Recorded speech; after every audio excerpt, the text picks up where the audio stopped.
Olha, tá gravando já. Da hora. Então, eu tô gravando por conta da Isabela. E depois, Isabela, você assista essa aula, me mande fotos, por gentileza, do que você fez essas questões, tá? Porque vale nota de participação. Você não pode estar agora, mas você tem que estar depois. Então, o caderno tem que estar completo, para depois me perguntar, o caderno não está completo. Não, eu passo questões, eu espero que façam no caderno. Página 313. Eu passei umas questões para serem feitas. Lá fazer a correção. Professor, eu vou desligar a câmera rapidinho para pegar o livro, tá bom? Tá bom, então. Falta o Leandro, o Daniel, o Vinícius ligarem a câmera. Professor, eu não tenho câmera. Não tem mais. Você não Não, tinha professor. passado? Ano passado era por causa que eu usava no celular. Você ficava Entendeu? sentadinho assim, ó, pá, tipo um microfone. É por causa que, assim, tipo, o celular que eu... pro iPhone não tem aplicativo, entendeu? Ah, entendi. Aí, é isso. Entendi. Lá. Todo mundo pegou o livro? Para a gente corrigir as questões. Eita, cantando parabéns. Deixa eu fechar aqui a porta.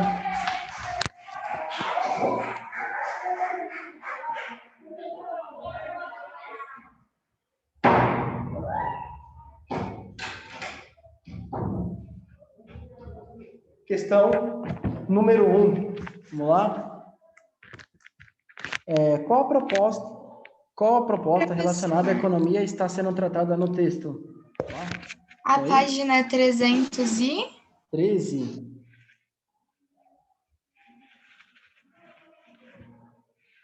Vamos lá, qual a proposta está sendo tratada? Em agosto eu vou querer olhar os cadernos para ver se estão completos. Todo dia eu passo questão, toda semana, enfim. Espero que quando eu passo as questões, vocês escrevam no caderno, quando a gente corrija, vocês estejam... Professor, a gente já não corrigiu essas questões? Não corrigiu.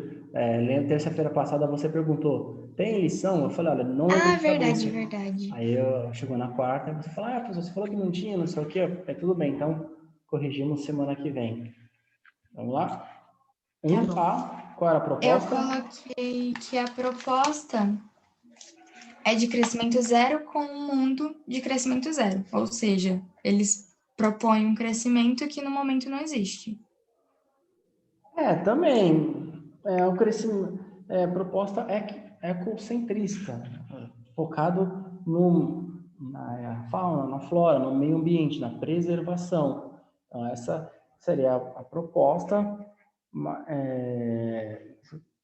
ou seja, um crescimento, mostra aqui, zero nas condições existentes, plasmar as atuais desigualdades dos países do mundo. Ou seja, tem um crescimento zero nesse ponto, nessa questão, mas é um crescimento voltado para a questão ecológica, por isso que é ecocentrista. O foco é o meio ambiente, nem que para isso ele não cresça muito, ou cresça pouco, ou prejudique a economia. Crescimento, sim, mas focado no meio ambiente. Crescer até o ponto que prejudique o meio ambiente. Prejudicando o meio ambiente, não pode fazer isso ou aquilo. Vamos supor, vai vir uma indústria aqui na Baixada Santista, só que ela vai prejudicar o meio ambiente. Então, essas pessoas são contrárias por mais empregos, melhoria e desenvolvimento que traga para a região. Então, um crescimento voltado no ecocentrismo. Essa ideologia pregaria aqui para a Baixada Santista, por exemplo, fazemos um turismo. A região crescer pelo turismo sustentável, talvez privatizar, deixar na mão de empresários ou empresários e políticos a administração do patrimônio público, para que sempre venham turistas e essas pessoas sejam responsáveis para a manutenção. Pega o Belvedere, por exemplo, coloca na mão de empresário que fala, você pode ganhar dinheiro, mas você vai ter que prestar contas ao município, vai ter que preservar, vai ter que limpar, enfim, para que o ambiente seja preservado. Um crescimento nesse sentido, e que seria isso que eles iriam propor, por exemplo, para a Baixada Santista. Aí, 2. Você concorda com a argumentação do autor em relação à tese de crescimento zero? Justifique sua resposta argumentando pontos favoráveis e contrário a essa tese. Professora, eu coloquei que, de certa forma, eu concordo. Porque não adianta a gente ter o crescimento só populacional, um crescimento de indústrias, de tudo mais, e acabar deixando de lado a natureza. É que nem ele fala num trechinho do texto que o crescimento zero nas condições existentes plasmárias nas atuais desigualdades entre países do mundo. Então, tipo assim, tem um crescimento de total desigualdade. Nenhum outro país é igual ao outro e todos acabam meio que destruindo ao mesmo tempo. Então, eu concordo e discordo ao mesmo tempo das ideias Tem dele. uma lógica. Se a gente pegar a Europa, perfeito, Júlia, você mandou muito bem. A Europa destruiu o continente africano, destruiu as suas florestas, muito por conta do crescimento, da indústria, emprego, economia, etc, etc. Mas então, eles já destruíram no passado, e aí, se a gente não mudar nada, vamos continuar destruindo no presente. E não adianta nada você crescer a população, crescer a economia, e não preservar o meio ambiente, senão lá na frente você não vai ter mais matéria-prima, não vai ter terra para você plantar, não vai ter alimento. Então lá na frente vai gerar uma crise inimaginável, em proporções apocalípticas. Então, já que a gente cresceu bastante, estamos num outro patamar, emprego, desenvolvimento, vamos preservar o ambiente, é a nossa casa. Até a Júlia, a analista que hoje faltou, que comentou, temos aqui, não podemos jogar o lixo fora. E aí você tem que, de fato, crescer, mas preservando. Claro, crescimento zero, não tem como, isso é impossível. Por isso que você falou, concordo em certas partes, porque não tem como os casais não terem filhos. Se o ser humano não se reproduzir, o ser humano entra em extinção. O ser humano tem que crescer, mas na medida correta. Até porque se o ser humano não tiver mais filhos, pode ser que aconteça o que acontece no Japão. Muita gente recebendo aposentadoria, poucas pessoas no mercado de trabalho. Aí você tem pouca gente para trabalhar em postos chaves, fundamentais, falta gente na área tecnológica, na indústria e etc. Porque tem poucos filhos, poucos jovens. Então você precisa ter um equilíbrio entre idosos e jovens, entre mortos e nascidos, para que se tenha um equilíbrio. Se não tiver filho nenhum, a população humana será extinta. Então tem que ter crescimento, mas um nível adequado, correto, tanto populacional quanto econômico. Não adianta você crescer 15%, poluindo rios, destruindo local de plantação, aí você cresce 15% hoje, amanhã, depois, durante alguns anos. Passam-se alguns anos, você não tem mais terra para plantar, você não tem local para criar animal, você não tem água para uso da indústria, da agricultura, uso doméstico. Aí como é que as pessoas vão viver sem alimento, sem água? Aí vai ter uma crise, vai ver quase The Walking Dead. Então tem que crescer, mas respeitando o meio ambiente, para que lá na frente não falte alimento e o ser humano não viva um momento apocalíptico. Na aula de hoje, por enquanto, só faltou o Pedro e a Annalise, os únicos que não estão presentes.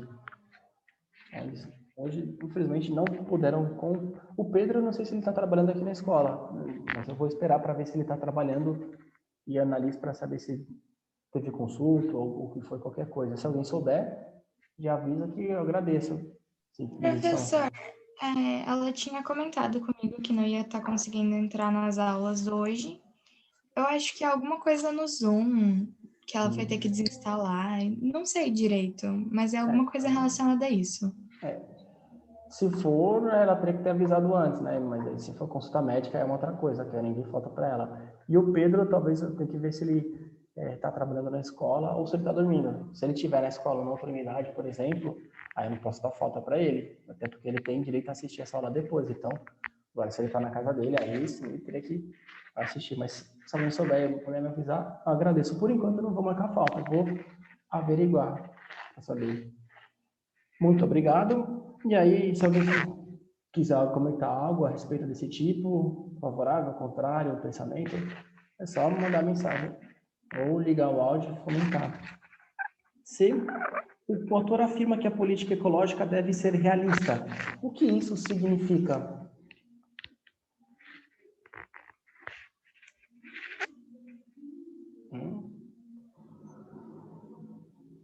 Professor, eu acho que eu pulei a C. Basicamente, é o seguinte, o crescimento zero é impossível. Não tem como você não crescer zero. É impossível os casais não terem filhos. Vão ter filhos. Filho é uma bênção. Muita gente ainda tem esse sonho de ser pai. Não tem como o ser humano não se reproduzir. Até porque mesmo que todo mundo fala, não quero ter filho, os governos vão falar, meu, tenho filho, senão nós vamos entrar em extinção. Pegamos todo mundo que é existente, desde uma criança que nasceu hoje, que vai nascer hoje, todas as mulheres grávidas, uma situação hipotética, todas as mulheres grávidas. A partir de hoje, o Homo sapiens não vai acasalar para reprodução, não vai engravidar, as mulheres não vão engravidar e não terá mais novo nascimento. Só vão nascer aquelas crianças que estão nas barrigas, beleza. Aí tem mulheres grávidas, vai de um dia, vai nascer criança só em 2021, beleza. Em 2022 não vai nascer mais, porque o ser humano, a partir de hoje, não vai se acasalar, não vai se reproduzir. O Homo sapiens, nossa espécie. Aí vai chegar 2022, 2023, os anos vão passar, as crianças vão crescer, vão se tornar crianças, adolescentes, adultos, idosos. Daqui a 250 anos, ninguém vai mais estar vivo, porque não nascem novas crianças. Se isso tivesse ocorrido, por exemplo, em 1700, hoje o ser humano teria entrado em extinção, porque a gente só está vivo porque crianças nasceram em 1700, 1750, 1800, 1900 e assim sucessivamente. Então é impraticável o crescimento zero populacional, senão o ser humano entra em extinção. Se não nascer criança em 2022 para sempre, nós vamos entrar em extinção. Por uma espécie não ser extinta, ela tem que acasalar, ela tem que se reproduzir. E é normal, a Juliana Vargas pode até comentar, quando um homem sente atração por uma mulher, é porque esse homem o corpo dele dizendo, eu quero me reproduzir com essa mulher. Ou vice-versa, a mulher, quando sente atração por um homem, é o corpo dela dizendo, eu quero me reproduzir com esse homem. É natural da espécie, do ser humano, do cachorro, gado, etc. Crescimento populacional zero é impossível, não tem como não ter. E o crescimento econômico zero também não pode ter, senão você vai ter fome, pobreza, miséria, ou se o país crescer negativamente, decrescer, prejudicar a sua economia, menos dinheiro circulando, menos empregos sendo criados, menos consumo, menos turismo, uma quantidade menor sendo produzida na agricultura, nas indústrias, nas fábricas, menos plantações, menos exportações, enfim, menos dinheiro naquele país. Aquele país, se cresceu 2%, a melhorou a sua economia. Se naquele país, ano passado, circulou $1 trilhão, esse ano circulou 800 bilhões de dólares. Circulou menos dinheiro, aquele país prejudicou a economia. Isso é maléfico, porque se continuar isso ao longo dos anos, aquele país entra em colapso. Vai faltar alimento, vai faltar comida, vai faltar emprego, vai ser canibalismo praticamente. Vai ser como era na era das cavernas. Então, o crescimento zero populacional e econômico é impossível. Então, isso é uma utopia. É por isso que falam tanto no crescimento sustentável ou desenvolvimento sustentável. Porque as pessoas têm que trabalhar, têm que ter emprego, têm que ter uma vida digna. É direito do trabalhador, de todo mundo, o direito natural do homem, ter emprego, moradia, vida digna. E você só consegue vida digna se você trabalhar, se você tiver um emprego, se você tiver a possibilidade de trabalhar para ganhar o seu salário, pagar a sua casa, locação, financiamento, comprar seu alimento, tirar o seu lazer, um carro, uma moto, um entretenimento e etc. Você só consegue esse direito se você tem direito a trabalhar. Então, você não pode prejudicar a economia. Você não pode falar, não, ninguém mais vai ter emprego. Você compra a criação de novas vagas de emprego. Não, porque são pais, mães de família, pessoas que dependem desse emprego para se alimentar, mesmo que a pessoa seja solteira. Ela tem direito a comer, alimentação, ninguém tem que passar fome. E para evitar que as pessoas passem fome, tem que ter emprego, tem que ter desenvolvimento econômico, tem que ter oportunidades. E é normal a economia crescer um pouquinho, melhorando, mais dinheiro circulando, mais emprego sendo criado, porque vão nascendo novas pessoas. Trabalhadores vão se aposentando. Então, postos que eram ocupados por alguns trabalhadores têm que ser ocupados por outros, que nasceram, cresceram, vão trabalhar e ajudar a pagar os aposentados, e assim sucessivamente. Por isso que ele fala que é impossível ter um crescimento zero. E se tem a teoria hoje do desenvolvimento sustentável. Você se desenvolver, você crescer, mas de uma maneira sustentável. Por que esse nome? De uma maneira que se sustente ao longo dos anos, ao longo das décadas. E se sustente nos próximos anos, ao longo de toda a história humana. Porque se você crescer, se desenvolver, sem conseguir se sustentar lá na frente, quando chegar lá na frente, daqui a 50, 100 anos mais ou menos, é colapso, é crise, vai ter um apocalipse. Se você crescer fazendo fábrica, indústria, onde vai poluir rios, onde vai prejudicar a fauna, a flora, as chuvas, alterar o ciclo da água, poluir solo, aí vão passar anos, quando chegar a 50, 100 anos depois, Onde você plantava para produzir arroz, para as pessoas comerem, café, não vai ser mais. Aí você não vai ter no seu país, na sua região, onde plante arroz, café, milho, soja. E aí, se ocorresse no mundo inteiro, onde nós plantaremos para que o ser humano se alimente? O arroz, o feijão, a mistura que a gente come hoje, tudo que a gente consome sólido, é porque alguém ou criou um animal ou plantou poucos meses atrás. Então, ano passado, pessoas plantaram, houve colheita, entregou para as fábricas trabalharam, jogaram para os mercados e a gente vai lá no mercado e compra. Então, se a gente não tiver mais solo para plantar, o que a gente vai comer em 2022, 2023, 2024 e assim sucessivamente? Por isso que fala desenvolvimento sustentável, um desenvolvimento que se sustente ao longo dos anos, ao longo das décadas. Senão vai ter um colapso, vai ser um apocalipse. Pessoa vai comer pessoa, literalmente. Canibalismo, se não tiver terra para se plantar alimento, não tiver onde pegar alimento. Vamos comer bichos, gatos, cachorros. Vai ser algo inimaginável. Por isso que tem que crescer, mas preservando a terra que a gente planta, a nossa comida, preservando os animais, preservando a água que a gente consome. E não é só água que a gente bebe, que a gente usa para tomar banho. Ah, passa o perfume e toma menos banho. Beleza, fera, mas como é que vai ter água para plantar a batata, a cenoura, o arroz, o feijão, para os animais que você come seu bifão, seu frango, sua salsicha? Não vai ter como. Então precisa preservar a água, não que ela vai aumentar ou diminuir ela pode diminuir a quantidade disponível do ser humano, mas aumentar não. Então o que o ser humano tem que fazer é não poluir os rios, os lençóis freáticos, não alterar o ciclo da água, não mexer no clima, porque onde chove tem que continuar chovendo, para que ali se tenha plantações, para que ali se tenha a nossa comida. Senão, comida não cai do céu, não chove hambúrguer. Por isso que é necessário, fundamental, um desenvolvimento sustentável, que se sustente ao longo dos anos, para que a gente sempre tenha água potável. O Brasil é abençoado por isso, tem muita água potável. O Brasil tem, ou sorte ou abençoado, porque da maneira que o mundo se comportou, aqui tem muita água disponível para nós. Temos terras agricultáveis, então é só manter, é só preservar, só não poluir, não destruir, que sempre vamos ter terras para plantar alimento e água para consumo, para a indústria, para a agricultura, para nós consumirmos. Beleza? Alguma dúvida por enquanto? Não? Nenhuma. Boa, qualquer coisa é só mandar aqui, ligar o áudio e mandar. Aí tem a questão número 2. O que são os impactos ambientais? Na cidade que você mora, é possível identificar algum? Qual? Eu coloquei que os impactos ambientais são todas as ações que o ser humano faz que acabam tendo um impacto negativo com a natureza. E eu coloquei que sim, na nossa cidade tem. E eu coloquei como exemplo o esgoto. Porque se a gente for na praia, o esgoto ele é jogado no mar.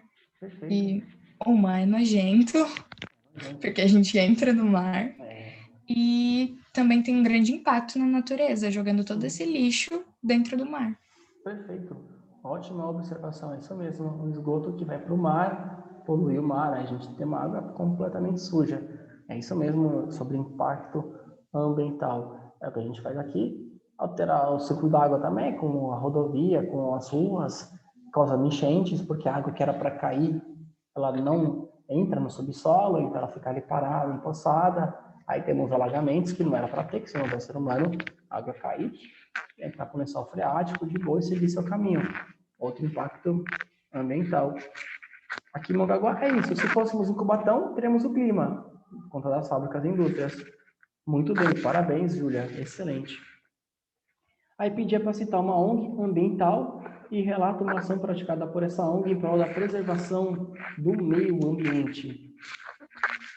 Eu coloquei a ONG WWF Brasil, e ela é uma organização brasileira que é dedicada à conservação da natureza, que orienta as sociedades a usar o racionamento dos recursos naturais. Ela foi criada em 1996 e ela é vinculada com a Suíça. Olha, muito bom, perfeito, ótima resposta. Caberia também o Greenpeace, SOS Mata Atlântica, muito bom, parabéns. Se alguém tiver outra observação, Vinícius, Tainá, Leandro, Daniel, só comentar também. Lembrando que em agosto eu vou verificar os cadernos para saber se vocês têm essas respostas no caderno também. Relacione pelo menos 3 impactos ambientais vinculados a atividades agrícolas.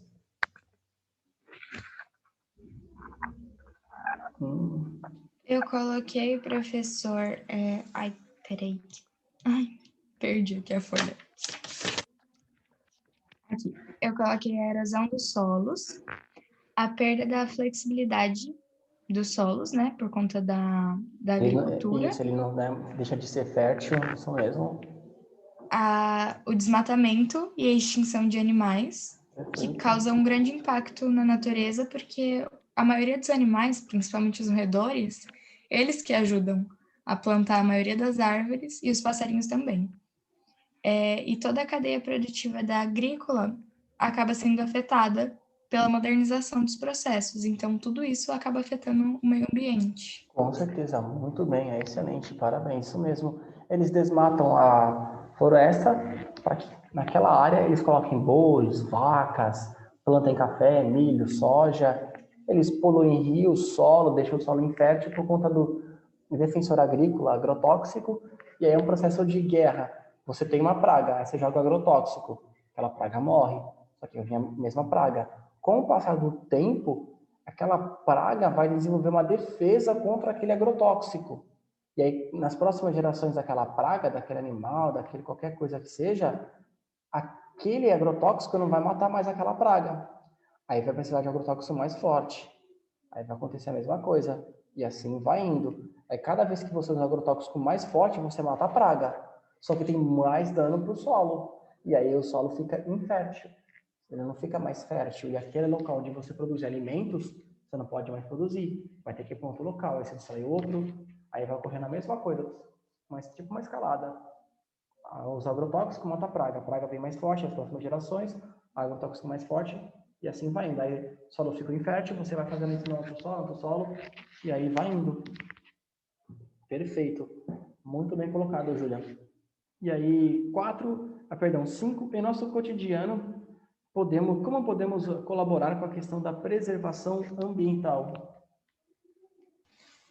Professor, eu coloquei que nós podemos reciclar o nosso lixo, porque como a gente comentou em aulas passadas, o lixo ele fica aqui, então uma hora vai dar, desculpa o português, claro, mas uma hora vai dar merda e a gente vai se dar mal. Exato. E eu coloquei em questão da economia de água, porque por mais que o nosso planeta seja composto por muita água, a forma exagerada que a gente usa acaba dando errado. Sim. E não jogar lixo em parque, em rio, tomar conta dos nossos esgotos, da onde que está saindo. Exato. Eu coloquei isso. Perfeito. Porque a quantidade de água sempre vai ser a mesma, ela não vai aumentar. Ela pode diminuir. Você tem um rio, por exemplo, que a gente usa aquela água para o consumo nosso, da indústria, aí poluem aquela água, não se torna mais potável, não dá para usar. Então você diminui a quantidade de recurso hídrico disponível. Aí a quantidade de água doce diminui, que o ser humano pode utilizar. Então tem que não poluir o rio, os rios. Esgoto tem que ser tratado para ser jogado para a natureza sem os poluentes, para não poluir e prejudicar os animais. Cada um fazendo a sua parte. O ideal é reciclar o lixo, para que, como a Annalise comentou em aulas passadas, o lixo fica aqui na Terra. Não tem como ainda pegar o lixo, colocar no buraco negro, sumir, fazer evaporar, ou colocar numa outra galáxia, num outro planeta. Ele vai ficar aqui. O ideal seria também reciclarmos o lixo para preservação, para que os nossos filhos, netos, bisnetos, trisnetos, etc., tenham comida disponível na mesa para que não passem fome. Eles têm um local onde plantar alimentos, criar animais para comer. É gostoso, uma carninha, um arroz com feijão. Para isso, precisa ter um local para esses animais pastarem.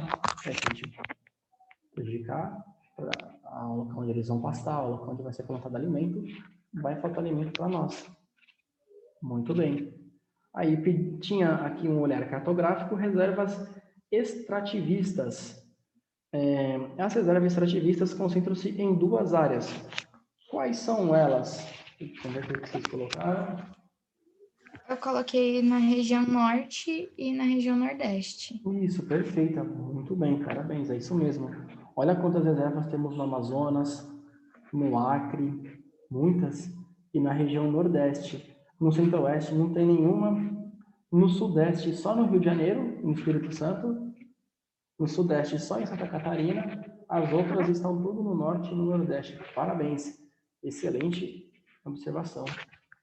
Aí, que tipo de população pode se beneficiar das reservas extrativistas? Eu coloquei que a população que se beneficia dessas reservas são as tradicionais, que vivem de acordo com o extrativismo, que é complementado com a agricultura de subsistência e a criação de animais menores. Exatamente, perfeita. Essa reserva, essas populações, essas pessoas que ali moram, elas vão usar, vão ganhar dinheiro, mas de uma maneira ecológica, correta, porque elas moram ali. Então, elas vão querer preservar. E elas vão ter uma fonte de emprego, uma fonte de renda. Elas vão poder se alimentar. Além disso que você falou, primeiramente, elas terão uma agricultura de subsistência, elas vão poder plantar o alimento que elas vão consumir, criar os animais que elas vão consumir, e o excedente elas podem vender e ganhar dinheiro. Ou mesmo que elas não queiram ser inseridas nesse capitalismo, no nosso sistema, elas vão poder comer, manter as suas tradições. Das duas, uma. Ou se elas mantêm suas tradições e não se inserem nesse mundo que os portugueses fizeram, nesse Brasil, ou se elas quiserem se inserir na nossa sociedade, elas vão ter dinheiro, vão ter real, porque elas vão vender e também elas vão ter alimento para subsistência. Elas vão plantar primeiro para si, o excedente elas vão vender e ganhar dinheiro. E não passarão fome. Além de ter esse local preservado. Porque se você deixa para um empresário, alguém de fora, pegar a matéria-prima, extrair coisa de lá, o cara tá pouco se importando se vai poluir a água, se vai prejudicar animal, se vai tornar aquele solo infértil, ele tá nem aí, dá de ombros. Se ele tiver, se não puder mais daqui a 10 anos ele plantar lá, pegar a matéria-prima, ele já tá nem aí. Aí ele simplesmente fecha o local, fala tchau, sayonara, não vai passar fome, pega esse dinheiro e investe no local, e mesmo que perca alguns milhões, ele vai ter outros milhões, outras fontes de investimento. Não mora ali, para ele tanto faz, tanto fez. Agora, se é morador, ele vai preservar, porque ele mora ali, ele conhece, ele tem um amor por aquela região, tem um amor por aquela mata, onde ele nasceu, onde ele cresceu, onde está a família dele, quilombolas, indígenas, então ele vai preservar, ele vai ter uma extração de matéria-prima, minerais, etc., ecológica, de maneira correta. Então, quem se beneficia são essas pessoas, e até mesmo, parando para analisar de maneira indireta, todos nós. Vamos ter esse local preservado. E lá na frente não vamos ter problema com falta de chuva, com falta de local para plantar nosso alimento. Acaba sendo maravilhoso, porque eles conservam, eles têm um amor, e onde eles moram. Eles vão ter prejudicar onde eles moram, e tem a questão do amor, que é onde eles nasceram, cresceram e se desenvolveram. Beleza? Aí, na página seguinte, mais algumas perguntinhas. Identifique-se se pediram para elaborar um projeto com a finalidade de diminuir impactos ambientais e se fizeram a página seguinte, identificaram se é desperdício, se é recipiente, se é área verde. Se vocês fizeram essa identificação na página seguinte. Eu não fiz, professor, desculpa, eu acabei esquecendo. Beleza, então eu vou pedir que vocês façam isso, até pode ser uma única resposta para a sala como um todo. Ó, a gente tem 8 alunos, e aí de repente cada um faz uma questão, e um lê para mim, por exemplo, e o outro pode mandar, enfim, copular. Ó, cada um faz uma questão, um junta tudo, e aí outra pessoa lê na aula que vem, que aí todo mundo faz um pouquinho. Que pede aqui, ó. Em grupos, elabore um projeto ambiental com a finalidade de identificar e diminuir os impactos ambientais na escola que vocês estudam. Para isso, sigam o roteiro a seguir. Identifique se há recipientes separados para lixo, orgânicos e recicláveis e se a coleta é seletiva e realizada, se tem isso ou não. Identificar se há desperdício de água e de energia elétrica, se tem luz acesa sem ninguém, água aberta de torneira, se a gente deixa a água aberta, correndo. Identificar se a área verde é razoável para o tamanho da escola, ou seja, se a escola é gigante, se tem uma área verde sustentável, na mesma proporção. Identifique-se se no entorno da escola as calçadas são arborizadas, se tem árvores na região, aqui no entorno da escola, se os vizinhos, se a prefeitura colocaram árvores. E aí, na opinião de vocês, não precisa nem entrevistar, mas o que vocês acham que precisa ser feito com relação à preservação ambiental aqui no entorno da escola? Beleza? O que vocês acham aqui?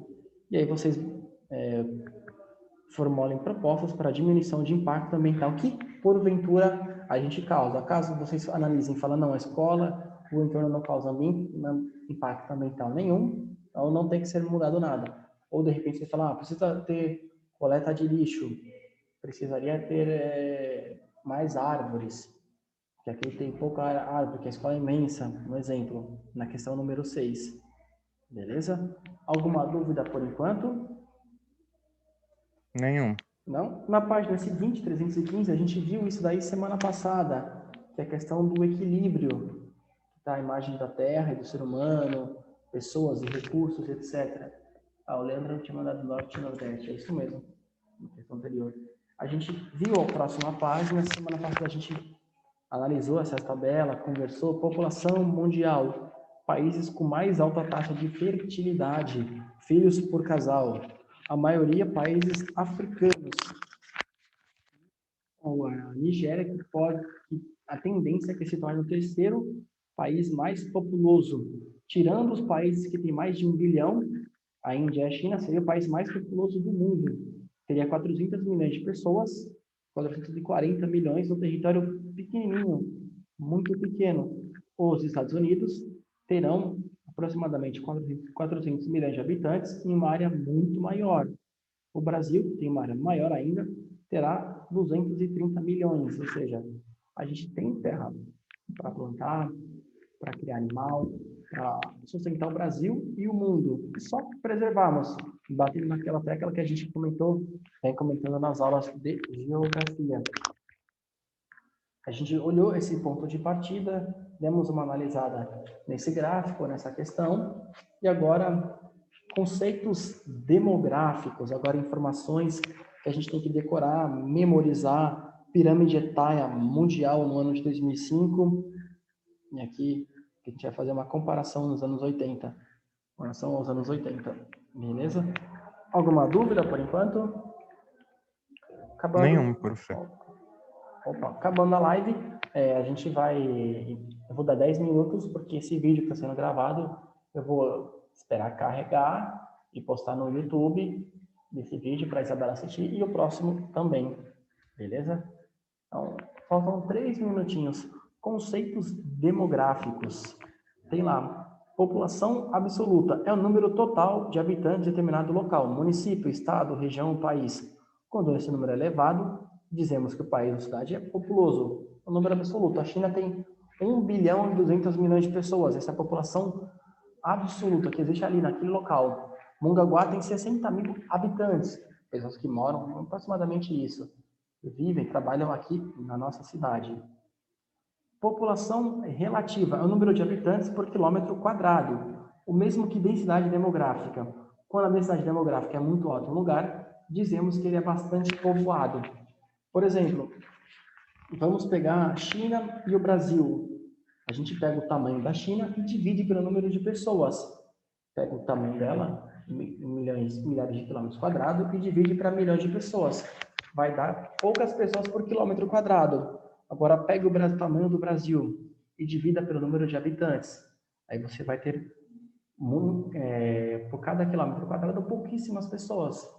Cada pessoa daria para ter vários quilômetros de terra. Assim, sobraria terra.